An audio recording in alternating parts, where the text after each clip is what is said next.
I didn't expect to fall in love with Baldur's Gate 3.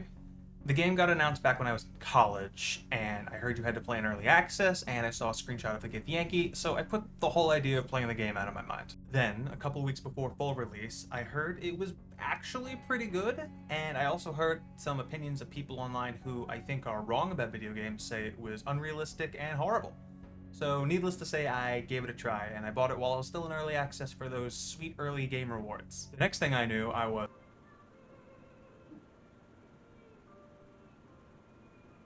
Yeah, 500 hours went away like a winter vacation. Despite that happening over many months, my time with this game felt like a dream.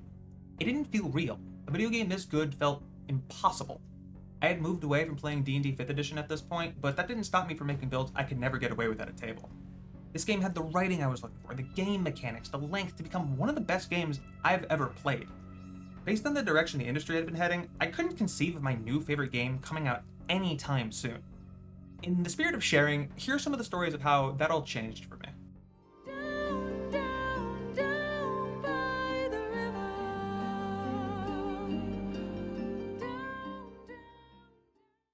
My second character, Stelia, was a short little warlock who was the most selfish asshole I've ever created in a role-playing game. If something didn't benefit her, she'd probably kill it, if not walk away. She wanted to be surrounded by beautiful women and mountains of gold, and boy did she succeed. Right out of the pod, Shadowheart and Lae'zel, girl bosses acquired. Although, she gave special attention to her space taste, Lae'zel. The line, "I've always wanted a hot Get Yankee girlfriend," was written for this character. Being in a relationship with Lae'zel let her give in to every selfish urge she had. I think she knew Vlaakith was bad news, but having a powerful warrior ally was too much to give up. She felt that way with everybody. It was the perfect excuse to see how evil everyone could get. Ascended Astarion, power-hungry Gale, Aasimar slaying Shadowheart. It was a well-calculated mess of chaos. Having the high charisma of a warlock, if she couldn't blast her way out of a situation, there was always old reliable... I see now. Queens. Lae'zel was the perfect pick for Stelia.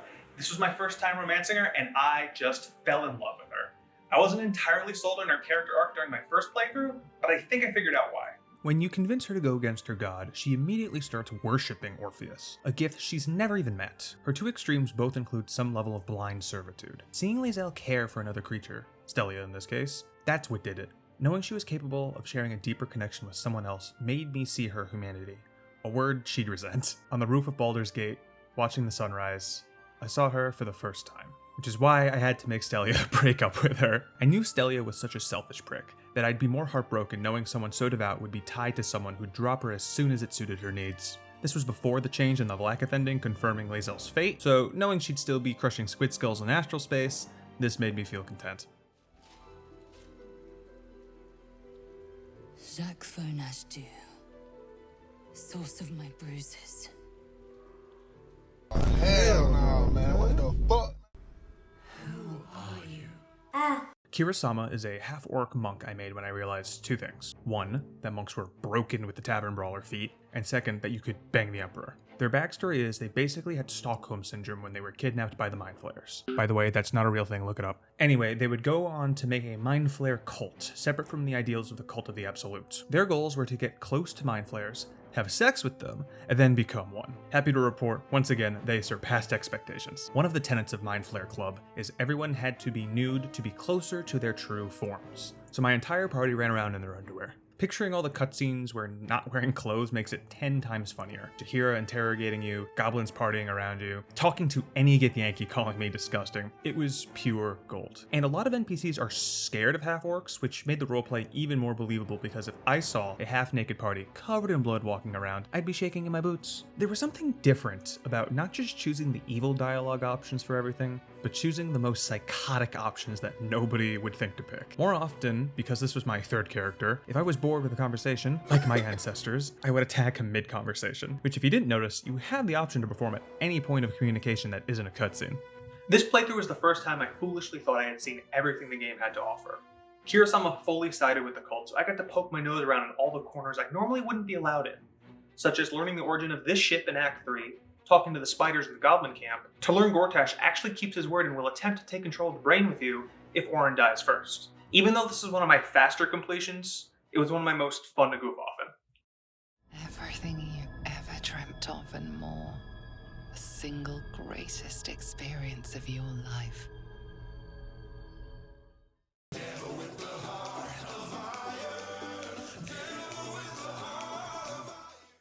I fell in love with Karlach Cliffgate the moment she opened her mouth. My first character, Bane Borshed, was a half-elf druid who was gonna float around and hope the whole tadpole situation fixed itself, but after meeting Karlach, his life gained a new purpose, to help her make it through all of this. Karlach was, and is, incredibly special to me. The path she walked and how she faced it spoke to me on a deep level. Her safety and heart were ripped from her, and a life of constant fighting forced by the hells meant she could never stop to breathe. I've also experienced a part of me being taken, and when I got my freedom, I felt exactly how she did. I didn't have to stare death in the face afterward like she did, but that didn't crush her spirit. That endearing smile, tough exterior, the kindness she output despite all she was going through made her feel like a warmer person than she already literally was. What's not to love? If you look down at the chapters, you'll see we're still in the Karlach Cliffgate section. I'm not going to stop my fanatical ramblings after one anecdote, unfortunately. If you have a problem with that, you can skip this part or write me a mean comment. I do read them all, but fair warning, you can't make me cry any more than she already has. When I first laid eyes on Karlach, two things stood out to me. Her body was hardened and scarred with a broken horn, clearly from long swaths of combat and some sort of augmentation based on the exhausts coming from her shoulders. A tiefling who looks like that would cause anyone to keep a great distance from them. But the second thing of note, her eyes. The softest part about her, and the most human ones I'd ever seen. I saw pain, sadness, fear. Her voice pleading for diplomacy over violence matched my hunch. Karlach was someone who had been hurt, and was still hurting. She wasn't sure if she'd escaped the conflict, but desperately sought to. I've helped thousands of NPCs across various video games and tabletops, but none had been more desperate to aid than hers. For those not in the know, Karlach was sold into servitude by Archdevil Zariel, who is currently fighting the never-ending blood war down in the Hells. She was sold off by her employer Gortash, someone she trusted, and had her heart replaced with an infernal engine to make her better at killing, or something like horrible like that. 10 years she fought in that war. After some mind flare shenanigans, she was finally free. In the face of all the horrible things that could still happen to her, she felt free. Happy to see the sky, feel the grass, eventually to hug a friend. Pure joy from someone who hadn't had any in a decade. Even when she learned, it was all temporary. I've not talked about this much publicly, but the reason I relate to this so much is because I was in a similar situation. I was in an abusive household for much of my adolescent experience. Someone I was supposed to trust made me doubt everything I knew. It warped my perception on relationships with authorities and friends. When I first moved out, faced with any possible disaster life could hand me next, I was ecstatic. I had been physically relieved of something that was keeping me down my whole life. I knew how Karlach felt. From one hurt person to another, I immediately recognized her pain. Samantha Beart did an unbelievably phenomenal job portraying the layers of happiness and frustration Karlach expressed. I've been listening to every interview, podcast episode, and most of Samantha's streams I could find when this video was just going to be about Karlach. I wasn't going to let this material go to waste. I could talk about Karlach for what seems like forever, but as you can tell by the length of this chapter, I don't. Mainly because I'm trying to make this a manageable project for myself. Based on the fact that Karlach was the last addition to the companion roster, there was ample opportunity for her entire character to fall through based on a rush job. You can picture like the Ubisoft game or the Bethesda game where they just tack something on at the end and it just didn't work with the rest of the flow of the game, but Karlach, thankfully, did not give off that vibe. I can't express my gratitude for the high effort she put into the performance. A character like her needed a voice to match, and I'm glad it was you, Samantha. Cheers, soldier. What the fuck am I supposed to do now?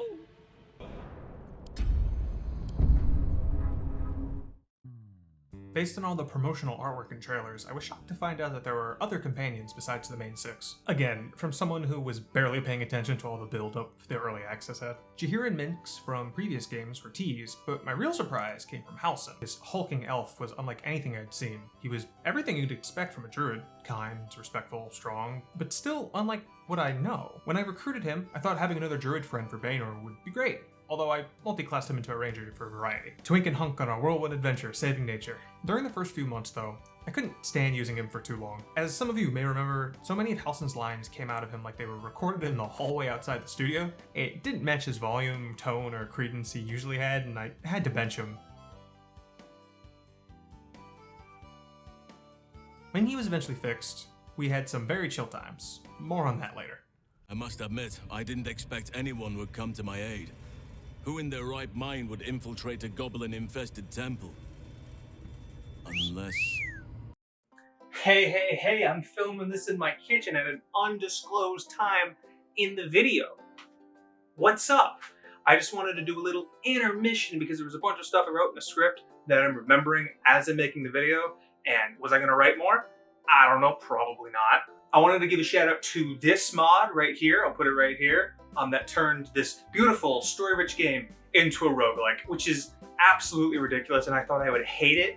But it was actually a little fun once I got in the groove of it. And I wanted to show you this character. This is my Goliath who I used usually at the time. It's fun. I was gonna say kind of fun. I was gonna down low play it, you know, but this is a fun mod. Give it a try. I totally forgot to mention because it wasn't like emotionally relevant, but the first time I beat the game with Baynor, there was a glitch in the game where when you put the clown makeup on your party, it would not come off after a long rest. Eventually I got some cutscene where it came off of my character, but this is how it looked at the end of the game with the clowns. I don't know if I'm gonna be able to get footage of this, but I did actually play a little bit of the multiplayer with my friend Brian on his channel. I played this grandma gif. The reason she's a gif grandma is because I made a gif to start the game, but when I loaded in, Brian's character had already teleported out of an encounter that he could not handle, and my level 1 unleveled up fighter could not beat whatever the hell it was at the time. So I made his grandma who's come to avenge him. I see Coretta on the floor. Hi, Coretta. Wanna come in the kitchen? She is afraid of coming in. This is her second kitchen she's been in that I've known her. And she just refuses to go in kitchens. I don't know if it's just like the change in vibe in the room, but like it's just Coretta, what do you have to say? Oh, there goes the camera. Coretta, what do you have to say about this? Okay, goodbye. The story of Tickle the Bard was an interesting one. When Honor Mode first came out, I already had 5 characters done or finishing up their adventure. I wasn't sure if I wanted to dive back in to test the waters out for the new mode. I made a joke character. I thought maybe Tickle and her crew of reanimated corpses could maybe make it to Act 2 before succumbing to a thorn. I wasn't going out of my way to make suboptimal choices, but Tickle was kind of a fuck up. Apparently, with a little luck and the blunt end of the Doom Hammer, the Avatar of Merkle dies harder than I usually do, and Tickle and co were on to the final act of the game. I thought I could do this mode flawlessly the first try now, with a silly little bald lady. That'll disappear to an Orin's Honor Mode lair action, crushed me in my tracks, and showed me the death screen. I was stunned that they would just one-shot characters like that, but it was a miracle I made it that far. I actually almost died at the start of Act 3 when Tickle said she didn't care about saving the girl children, and the camp all jumped me. I had never seen this interaction before, and if Astarion couldn't triple dash, I'd been toast. It felt pretty rough getting so far and failing, but not as bad as the following try. If a joke character could get me that far, then my train of thought took me to the conclusion I needed to get goofier. Shrekshala, my gender-swap Shrek bard fighter, made even dumber decisions than Tickle. In both cases, it was the meta hirelings that were really carrying me, but nonetheless, she was glowing. Acts 1 and 2 went by like an easy breeze. I brought a magic missile connoisseur to take care of Orin and sided with Gortash to make my life easier. I invisigoblin my way to the brainstem, and I thought I was home free. Well, I thought wrong. Using Tickle, I went back and faced the Netherbrain head-on to get a feel for what it was like. Although she succeeded, it was no easy task. The multitude of elemental summons definitely tipped the scales during the test, but for Shrekshala, I had to come more prepared. That's right, good old-fashioned barrelmancy. Admit it, you've dabbled before. I packed enough smoke powder barrels to send that gray matter sky high. Although, 2 problems occurred. I had learned that 1, the Netherbrain's Honor Mode action shoots the psionic beam at someone nearby for a ton of damage. What I didn't know about this attack is that it didn't give a shit. At the end of the first round, it shot at my invisible, undetected Mind Flare sacrifice who was about to prep the Netherstones. So my main character was now surrounded and by herself. Somehow, I don't even remember how, I overcame that hurdle and opened the gate.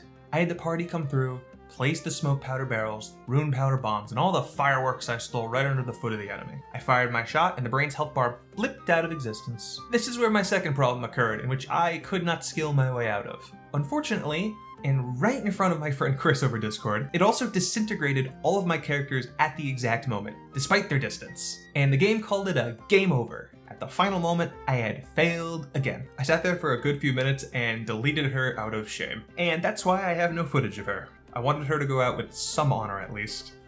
Note to anyone who tries this, have at least one party member outside the portal. This is the court of the Dread Lord's Tribunal. I am its custodian.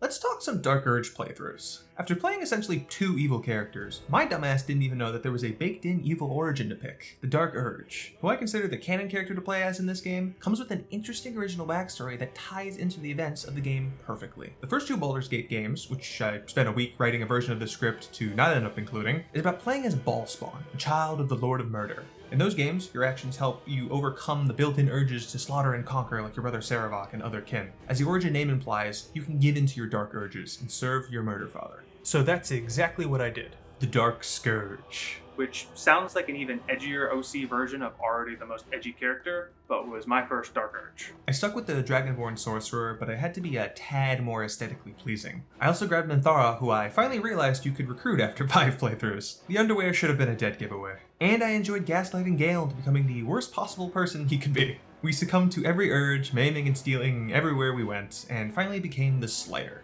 I was playing on Tactician, and at this point mastered that difficulty. However, killing Isabel at the Last Light Inn was such a bad idea. All the Harpers died and became hostile, and Jakira was not enough fodder. I almost wiped, and deservedly so because it was so evil I could barely stomach it. The Dark Scourge eventually got the Mystic Power Word kill spell from Papa, and got to say the funny line at the end of the game. What a good time. In Ball's name. As of writing this, Larian Studios has teased remaking the Ball ending, but not yet released it. I damn well will go back and redo the final fight to see it with her.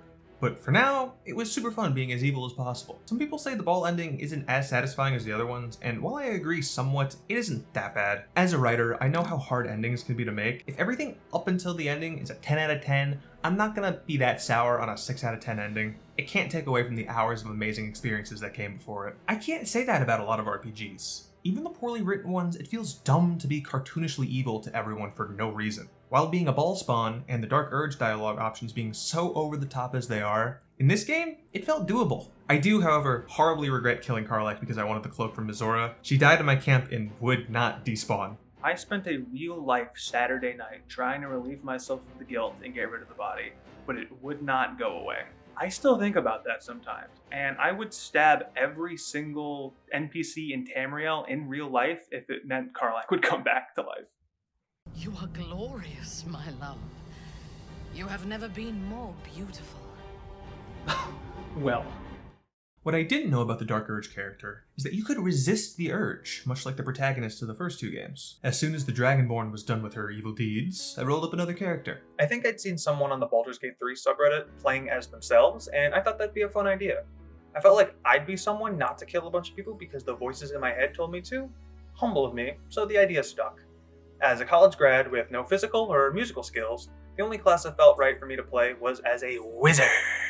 Thus, Cam the Human was born. Despite being a role-playing veteran, it was still really fun to dive into the role of myself and how I would unabashedly handle the options I'd been saddled with. He was also able to live out my fantasy of being surrounded by cool, strong women all day, but that's just a bonus. Keep in mind at this point in time there was still no honor mode, and this run sort of felt like a final lap at the time as far as difficulty goes. As if this was the last of the content the game had to show me, and it was marvelous. Resisting the urges, saving all of the tieflings and gnomes, making sure my companions had everything they needed to be fulfilled. Acts 1 and 2 were still so much fun after all this time. Each nook and cranny I thought I had uncovered still surprised me. I didn't know that Arja could make your blood explode, that Leroican has a real genie lamp in his basement, and have you met Mohan? Yeah, Mohan, this rock gnome next to Bone Cloak Apothecary that looks like every other background NPC. He calls himself a consultant and is willing to trade with you. He's not on the wiki's list of traders, and he seems like such an interesting character that won't tell you what he knows and why he's willing to help you, but it's super cool to stumble on. This game has hundreds of hours of moments like finding Mohan, and I didn't even believe that was possible. At the end of Act 3, Cam the Human sacrifices himself for the good of the gate.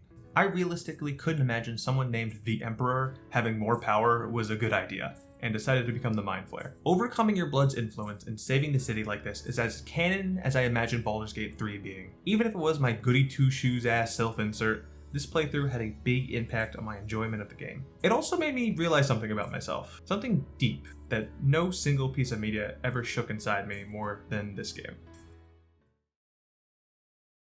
Hey gamers, one last intermission before we get to the heavy stuff. Remember when 10 minutes ago Cameron said he didn't want to make more work for himself? Well, this is future Cameron and he wants to talk more, so screw that guy. There are so many aspects of this wonderful game I didn't get to touch on, and after getting this far in editing, there are a few more I had to go back and add. Characters like Raphael, Alfira, and Aelin were so fantastic and abundant. Usually in RPG, side characters with any depth are relegated to their side quests and are forgettable after it ends. But not only did they stick around the entire game, they kept being excellent additions to the story as a whole.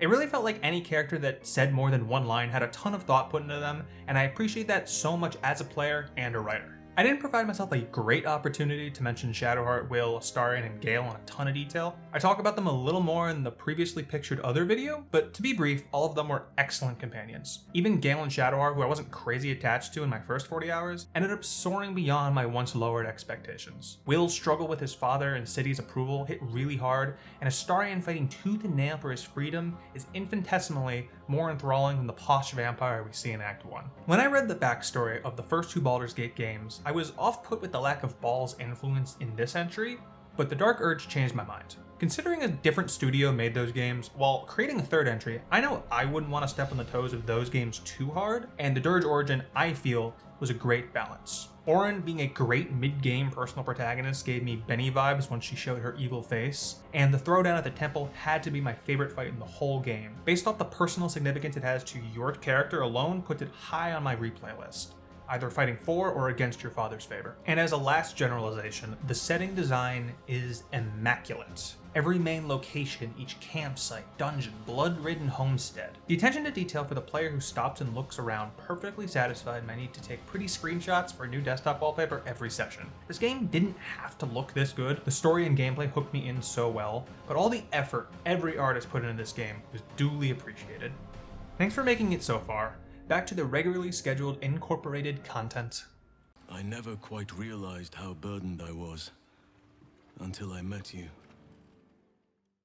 During Baenor's adventure, Halsin proposed something to him during the middle part of Act 3. A night of passion, something that could lead to a casual relationship. It felt like it came out of nowhere, but considering that they were both handsome druids, and he had been here for a majority of the journey to the city, it didn't feel out of place for Halsin to suggest. Baenor's with Karlach, I said to myself. Surely he wouldn't betray her trust like that. So I was given the option to ask Karlach how she felt about it. Although she was hesitant at first, Karlach encouraged Baenor to do what made him happy. As long as she was in the picture, that's all she wanted for him. I thought long and hard about it. Suspiciously long for a video game decision. And ultimately, I decided that as long as Baenor knew Karlach was good with it, he would also like to be with Halsin. Baenor seemed like the love is love and love as much as you can sort of half-elf. Between that moment and the playthrough of Cam the Human, I came to a realization about myself. One that I've written about once before, told a few people by now, but for the first time saying in video, I learned I was polyamorous. That I was more than capable of having strong romantic feelings for more than one woman at a time, both fictionally and in real life it seemed. I always struggled with the questions, oh, what kind of girls do you like? And oh, where do you see yourself in 10 years? I could never pick one kind of woman to call my type, and I could never see myself being with them for the rest of my life. My parents couldn't make that work, so why would I try that?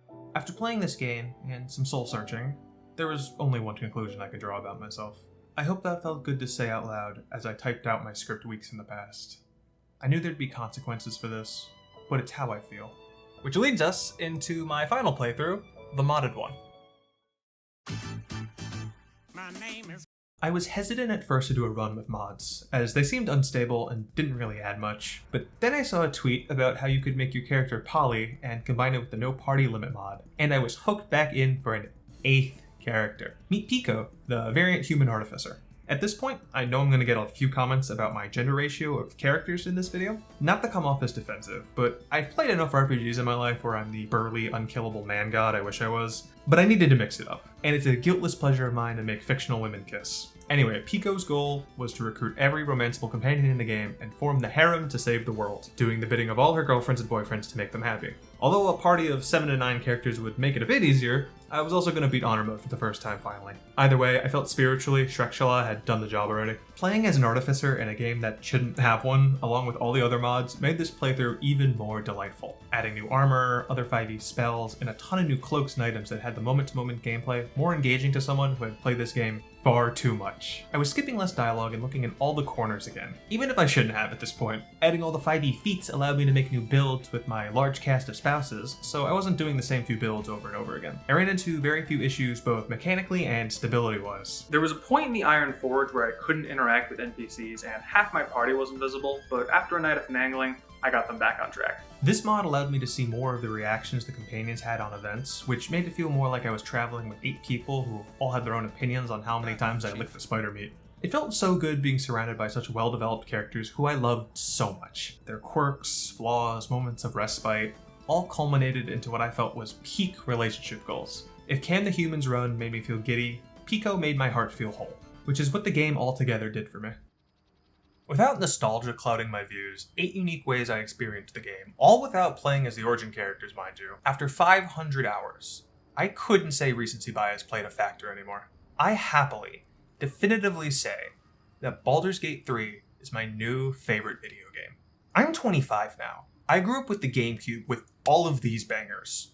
Thinking about all those games, and the ones I've also come to love over the past decade, to me, it seemed impossible to top all of those experiences. I didn't think I was going to be able to say I had a new favorite game ever again. Adding onto the pile of praise reaching the moon, all the voice actors, animators, artists, and those hardworking devs did such an amazing job, making a game oozing with passion and love. I hope you watching got something out of me gushing for 30 minutes about this game. If I had infinite time and I knew I had a recurring viewer base, this video would be triple the length with me detailing all of my thoughts on every moment in the game. If you want to sit through this video, it has some of my initial gut reactions to the game, which I still feel is entertaining. Nevertheless, I hope my perspective gave you some satisfaction. And please feel free to share your stories in the comments below. I'd love to read them.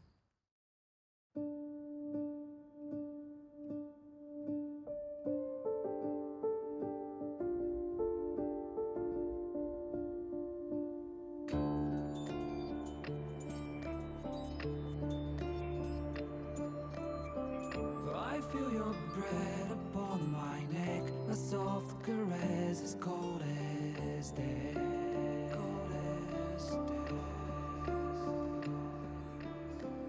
I didn't know you well back then. I blame it on luck and pain.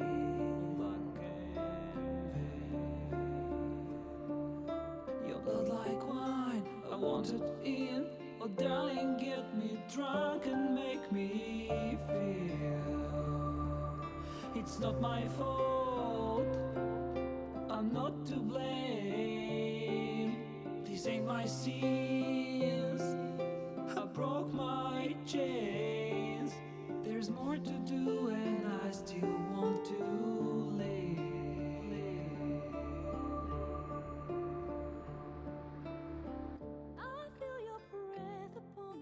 Thank you to everyone in my life who have been so supportive to me during this time. And for you, the viewer, who listened to me ramble for this long. Oh, that's such a dumb line to end this video on. This was a serious ending. I'm not gonna say that. Cut the video. Turn this off. I don't wanna. No, stop.